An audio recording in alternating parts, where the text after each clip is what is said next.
You've got clean hands because Rupert Murdoch never thought you mattered. He didn't want to waste his time dealing with Lib Dems, who he thought were a bunch of useless sort of Pinkos.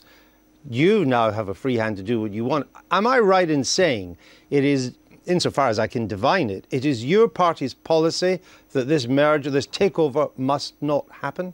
We don't want it to go ahead, that's certainly true. But I'm really concerned about this rewriting of history about the Labour Party.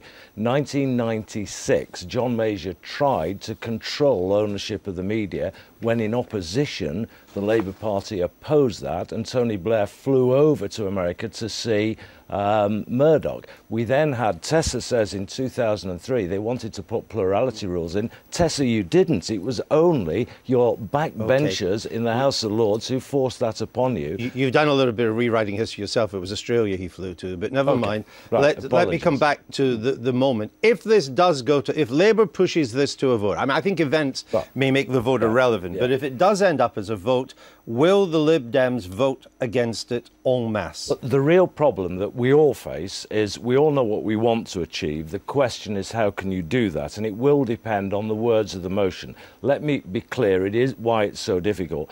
The issues to do with the competition arrangements in relation to the takeover are dealt with by the European Commission. The issues to do with fit and proper person are dealt with an independent regulator, Ofcom, and the issues to do with plurality, the range of voices, is currently in the hands of one person in a quasi-judicial role, the Secretary of State. The question is, what can Parliament do? What can we pass that will achieve the end that both we and the public want? I understand that's why the motion is important. I understand all that, but just be clear from the Lib Dems, you will split from your coalition partners, if need be, on this issue. We will do what we can to prevent this merger going ahead until all of the inquiries have taken place, if we can do it legally. But we can't go round and say that other people have been acting illegally. Oh, no, I understand. And we would act. I understand we must that. act legally. But if it need be, you will vote with Labour. If the motion is one that delivers what we want and provides a legal route of doing it, that's likely to be, and I haven't talked to my parliamentary colleagues yet, we've got to have those discussions, we've got to see the motion, but I imagine that's what we're likely to do.